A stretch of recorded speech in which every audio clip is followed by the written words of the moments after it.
This program is brought to you by thepodcastfactory.com. To get a transcript of today's show, plus all future transcripts emailed to you, go to offthechainshow.com.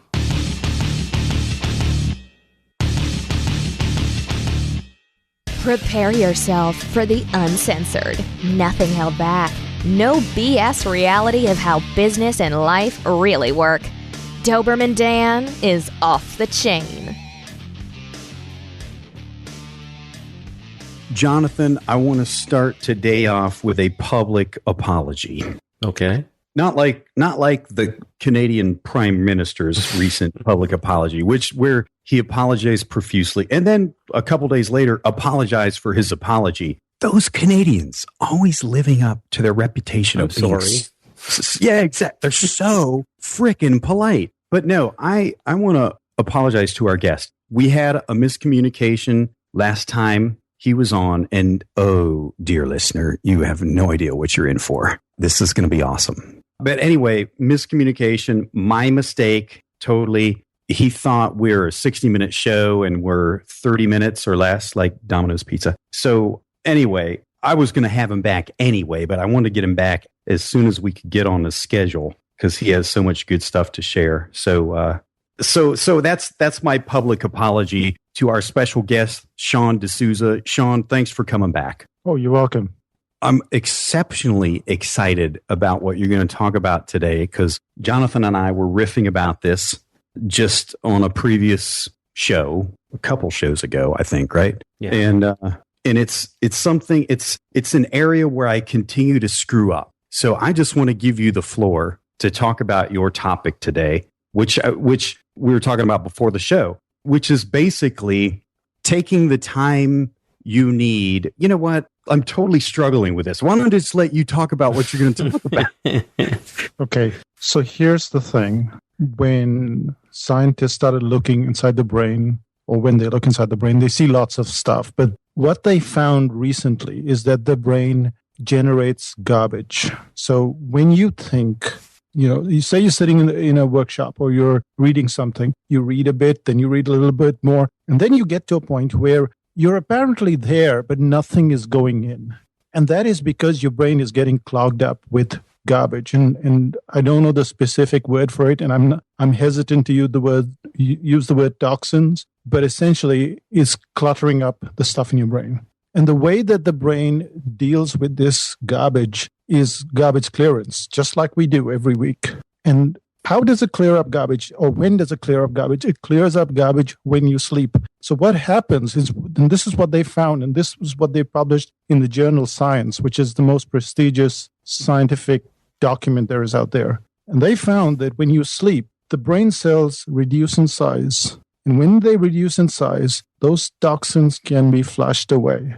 And this is why you feel so great after you've had a good night's sleep. That's it. That's pretty much it. So when you look at people that are constantly connected, that are not taking breaks, that are not sleeping, what they're doing is accumulating garbage. Now, why is this important? For me personally, it's for everybody, it's important. It's very important that you're doing stuff rather than just sticking around there, sitting at your computer or listening to something or reading something. And for me personally, it's very important because what I do is I write copy. I train on courses and stuff. Now, right now, for instance, we have an article writing course. And without going into a lot of detail about the course, I've engineered the course in such a way that I have to read 100 articles a week. So there are only 25 clients on the course, but they write 3 to 4 articles a week. Plus, they ask a lot of questions. And those 25 clients generate, and I'm not kidding, over 1,000 posts a week. Wow. Well, yes. So when we look at the course being 12 weeks, which is 3 months, they generate between 12 to 15,000 posts, 25 students. And they expect me to be fully there. So what I do is I do a podcast, which takes me 6 hours every week. I write books. I have a membership site at 5000 BC. I'm there all the time. I do these courses. So effectively what I'm doing is what people call the work of 3 people or 4 people. How is it possible to do that work effectively? The answer lies not in doing more work, but in sleep. It's your turn now. This is so selfish of me. This is a message I need to hear. That's why I'm excited about it. And I hope my listeners like it too. Yes, but this is totally contrary to the message that we entrepreneurs get pounded into our head, which is more, hustle, hustle, hustle. Right. And I'm not even selling any program here. I'm just telling you to sleep, right? Yes. Although it's Sean, not like I'm selling a book or something on sleep. with your marketing and Coming copywriting soon. abilities, if anybody could sell it, it would be you. Right. But here's what happened was we started out our company in 2000, and then in 2002 we started Psychotactics. And what I found was that, or what I dreamed about, was that I would have more time. And so we engineered this concept called the 3-month vacation, and we still take 3 months off. Not all together, but we work for 3 months, take a month off, and we go in those cycles. Now, you would think that would be enough. But here's what I found. When I reached the vacation spot, I was dead for a week.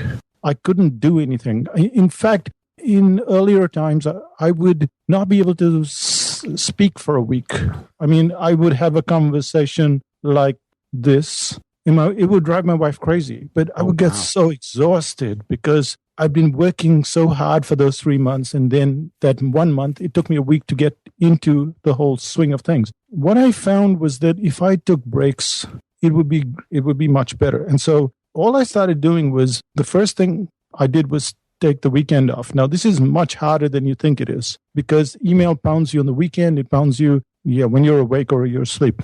So I started taking the weekend off. And on Friday evening, I stop at about 5 o'clock. We bring out the beer, we bring out the food, we watch a movie. And then on Sunday night, I will tend to email. I will tend to anything, just so that Monday is not complete chaos. But that's how the weekend is built. And what I've been doing on weekends is I've been painting, I've been cooking, I've been reading, I've been watching videos on how the continents were created and how cyanobacteria. I know it sounds really geeky, but there are some amazing stuff. There's amazing stuff on BBC on these topics. And so when I get back on Monday, I'm completely fresh. And then, just to add to all of this, I will take a nap in the afternoon every single day. And you can take a nap some people say they get groggy in the afternoon, but if you take a 20-minute nap any time of the day, you will not feel groggy. It is impossible to feel groggy after 20 minutes. Some people need to sleep in cycles, maybe 45 minutes, maybe an hour and a half. And I will either sleep 20 minutes or 45 minutes or an hour and a half, and then I will get back to work.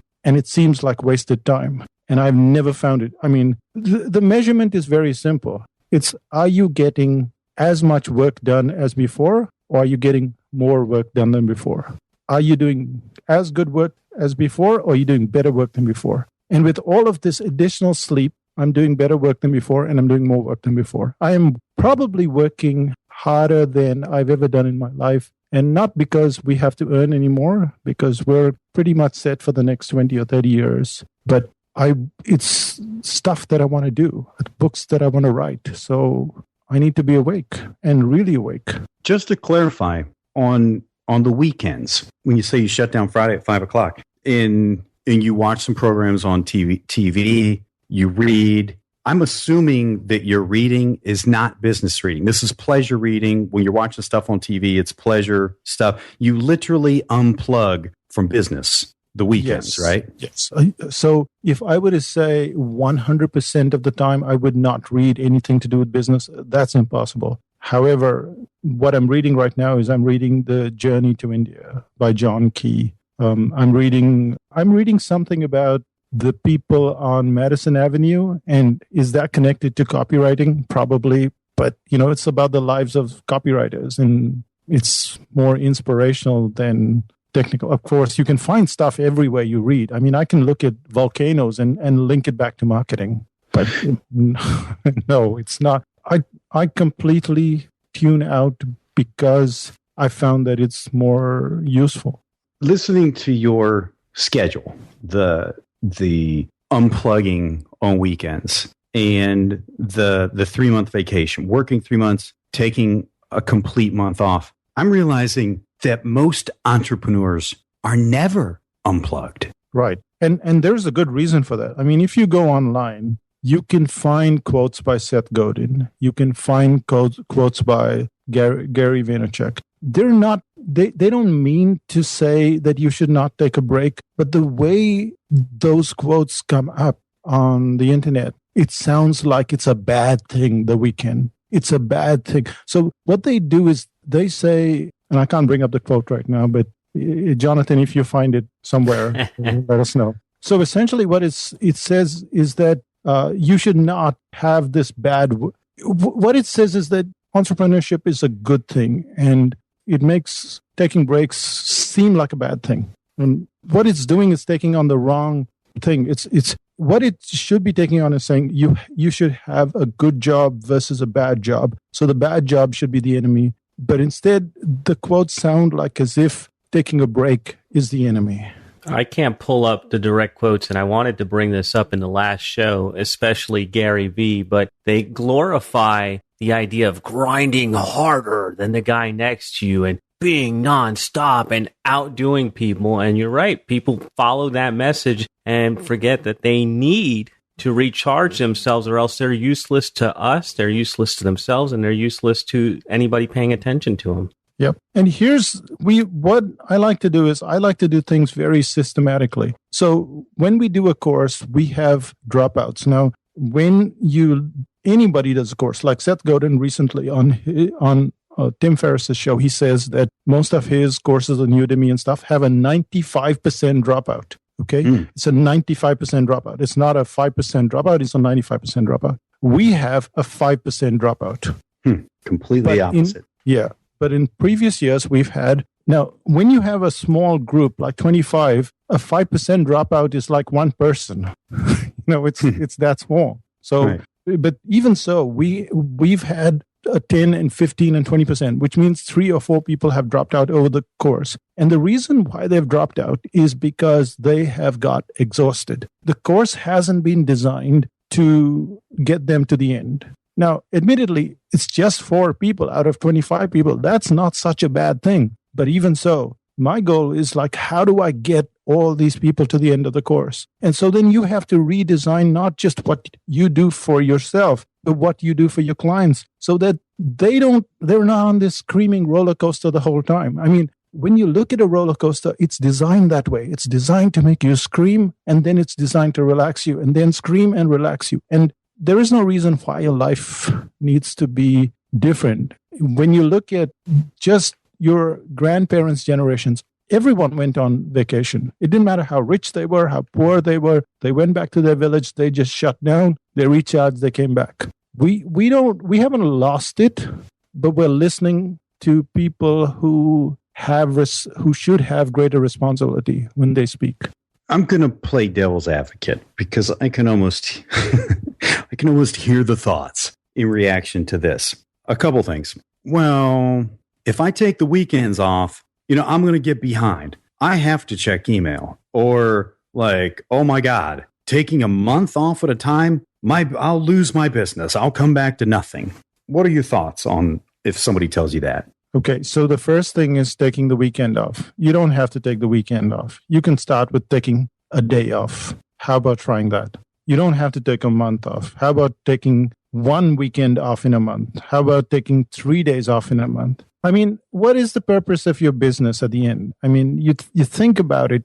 Why did you start up in business? And very few of us have the answer to make endless amounts of money, because we have this dream of spending more time with our kids. We have this dream of improving our skills, doing stuff, going to the beach. This is the just sitting around and having a beer. That's what we like to do. This whole work stuff, it generates an income. And the question that you have to ask yourself is, well, has someone else solved this problem? And if they have already solved the problem, then why am I breaking my head? Why am I spending all those extra hours? Is there a way around this problem? Because if you want endless amounts of money, like if you want to make $3 million a year, for what reason, I have no clue. But then I can't say that you're going to get the weekend off. But if you want to make enough so that if the government takes away a third of your, this is what happens in New Zealand. We have, we're like those Canadians who keep apologizing, but we have free healthcare. we have the works. I mean, you could fall off a roof today and the government would take you to hospital, get all your operations done, all your post-operative care. Someone would come and wash your clothes. Someone would cook food. Someone would mow your lawn. I know. It sounds weird to you Americans, but this is how we live here. And so we pay a third of our income to the government, approximately. We get to save a third and we get to spend a third. And I think that is a really good life. And bear in mind that I'm traveling. I'm going from New Zealand to Europe. I'm staying in good hotels. We haven't flown business class, but we now fly business class. So for many years, we didn't fly. So we're living a really good life. And if you want more than that good life, you want something else, then I can't help you. But if you want a really good life, well, we've already solved that problem. So it sounds like for those who want a good life, like you just described, the concept of taking regular time off, if somebody just can't wrap their mind about, taking a month off at a time, whatever, like you said, start with 3 days or whatever it is. So it sounds like the concept is planning regular time off, whatever that is for you, right? Yes, because you think what we have are two kinds of momentum. The first is work momentum and the other one is break momentum. So if you keep working for 5 days, guess how long it's going to take you before you can stop? At least another half day or at least a day. So you're just getting into that break momentum. And if you check email again, you're right back into work. So that's the first problem. The second part of the problem, and we've tried this out as well, we took 3 months off, like 3 whole months off. And now you have break momentum. And then you can't get back to work. And we have this, yeah. So you what you have to understand is that you have that 5 work days to 2 break days is quite good. It's already been designed for you. But and you look at France, for instance. Now France is passing a law that it prevents the staff from getting emails or text on weekends. It's the law. If you break that law, you pay a fine. Oh, now, now normally I'm not in favor of governmental interference and regulation in our lives, but that law I would totally support. I mean, we look at New Zealand. New Zealand shuts down. We have summer in New Zealand in December. It shuts down in December, and pretty much all of December, there are no companies working. So everyone is on vacation for the whole month. I mean, almost half of December and half of Jan, you can't get into an advertising agency. You can't get into a company. There is skeletal staff there, but there's no one working. So everyone's taking a break. Everyone's having a good time. What's wrong with that?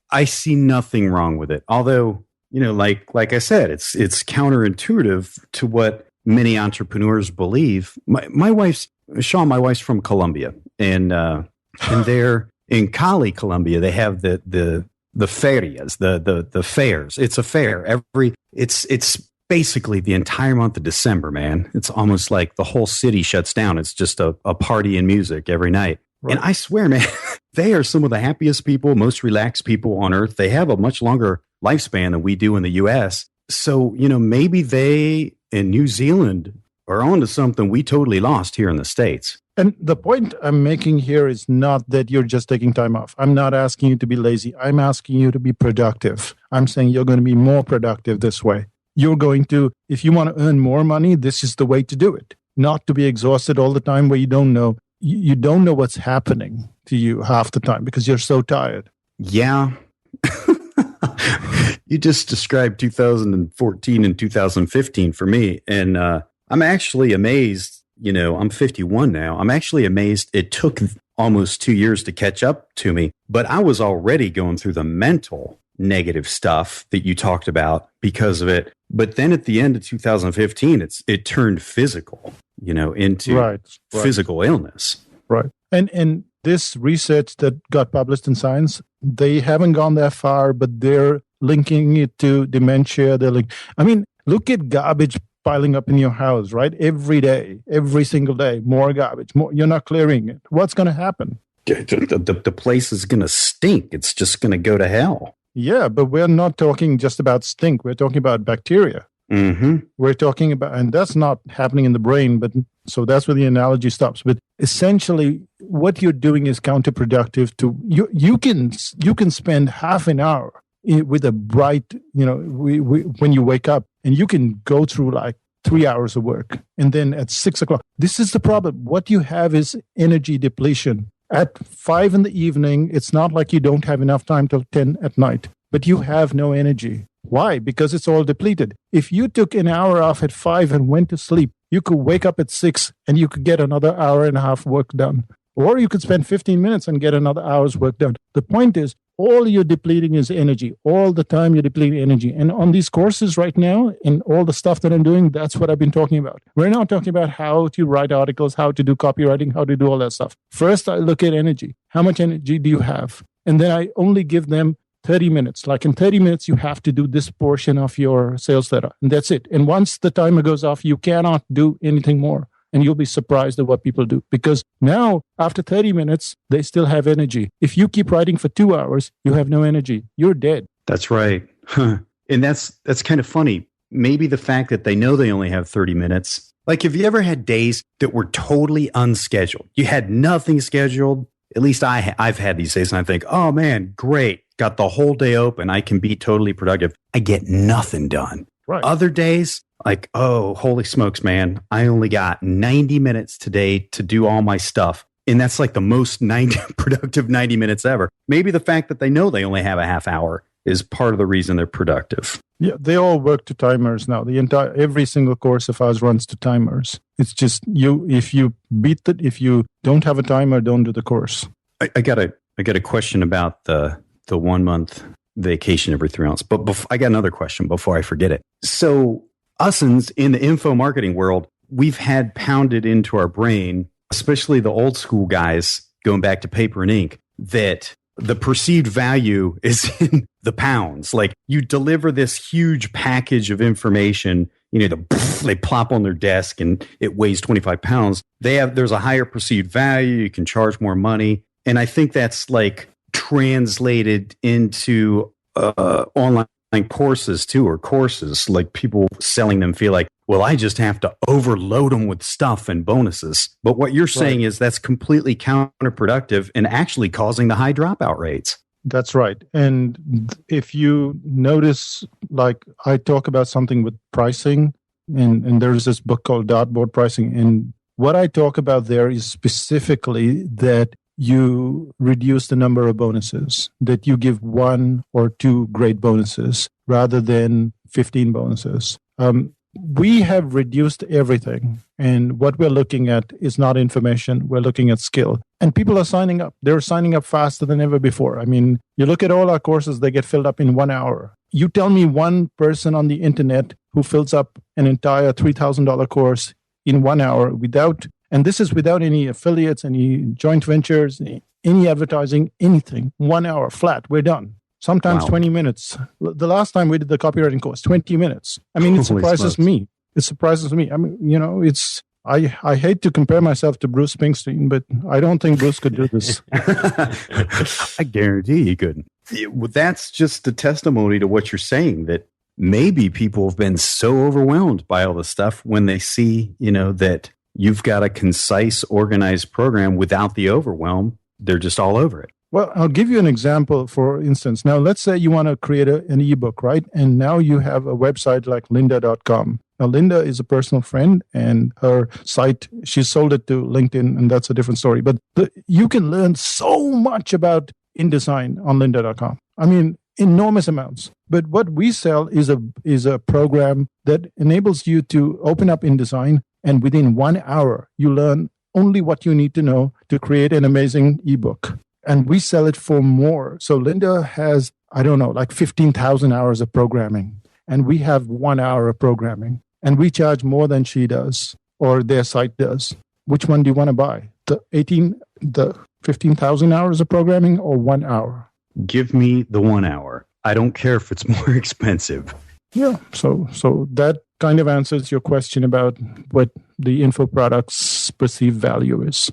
You already answered it. Jonathan, I know we've gone over a little bit, but I got one. Keep it going. I got one more question, Sean. tell me how you structure your business to do the 1 month every 3 months. Like, do you have a way you structure it? You don't plan courses during that month. You don't promote during that month. Or how do you do it? Okay, 2 bits to this. The first one, we're giving away this information free, and if you want to, I can give you guys the link. But essentially, I looked at how organizations work, and I looked at the church, the religions, football, lots of things like Harley Davidson, different brands, and I found that they run on 3 prongs. First is training.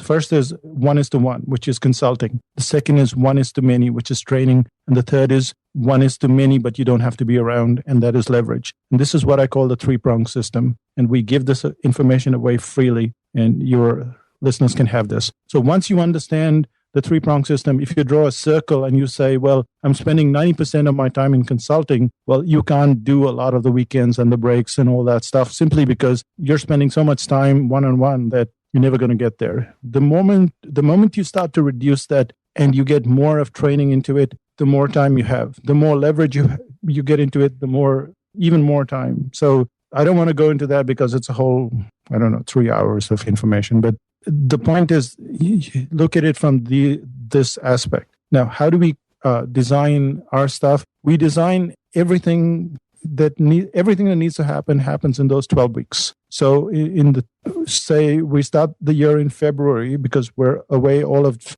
most of December and most of Jan. And so we start in Feb, March, and April is when I will maybe do like a copywriting course or an article writing course, an information products course. So that'll take 12 weeks. In that time, I will do all the other stuff that I want to do as well. It ends when I get to the airport, and then I'm gone for a month. And while we're gone for a month, we just rerun newsletters, we rerun podcasts, we do reruns. That's what television does. So we're looking at the church, we're looking at Harley Davidson, we're looking at TV, we're looking at what they're doing, and we're just rerunning the stuff. And then when we get back, we also allocate another couple of weeks where we'll have the reruns going for another couple of weeks. Because when you come back, you're on break momentum. Mm-hmm. And so you don't want to come back to work the next day, which is what most people do. We come back to work 2 weeks later. Yes, that makes a lot of sense. It's not so much of a shock to your system. Yeah. And what we found is 3 weeks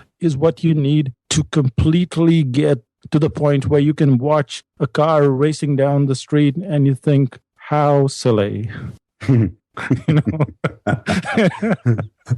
it takes about a week to go to some place and come back. And so we stop over, if we're going to Europe, we stop over for 2 days in Singapore on the way out and 2 days on the way back. And I know this sounds all bizarre, but remember that I started out my business exactly like anybody on your list. Anybody. I mean, we were earning $700 a month, then $1,200, then $1,500. It wasn't any different from anybody else. And we're not doing any affiliate stuff, and we're not doing any joint ventures, and we're not doing everything that everyone on the internet is doing. We're on our little island. So we have positioned ourselves in such a tiny little corner, and we're able to do this. I don't see why you can't do it with all the stuff that you do. There you go. Some awesome stuff, Sean. I really appreciate you sharing this. Hey, this was unexpected, but you said you got some information you give away to our listeners? Yes. It's psychotactics.com/brain alchemy. That tells you what we did. That tells you what you can do. Awesome. Hey, thanks again. Thanks for the free stuff. Thanks for the interview. And man, awesome breakthrough stuff you shared. And I appreciate it. I hope you'll come back. I will. I'm going to give a plug for Sean. That 3-prong approach I learned from the 3-month vacation. And anytime anybody asks me about podcasts that people should listen to, Sean, I always tell them first, if it makes sense, obviously, if they're in the right mindset, to go check out 3-month vacation, because you put a lot of production value. You make us all look bad. But I mean, it's super entertaining. So anybody out there that hasn't heard 3-month vacation, you got to look it up in the iTunes store, download it, rate and review it. Thank you. Also, I recently bought Black Belt Presentations. I'm only through book 1 of that. And you're altering my reality, man, especially because I've got a presentation coming up next month. And I'm reading this and I'm thinking, oh, man, I've been going about this all wrong. I've been selling that thing for you, Sean, like crazy. Yeah, I know you should. You guys should be affiliates, but we don't have an affiliate system. So. We don't need to be. That's just good stuff that people should have. Only people we care about, though. That's right. Only people we care about. But I'm happy to recommend that. You know, I've got dartboard pricing also. Yeah, all good stuff, man. I appreciate it all. Thank you. Thanks, Sean. Thanks for tuning in, and remember, to get a transcript of today's show emailed to you, go to offthechainshow.com. This is the podcastfactory.com.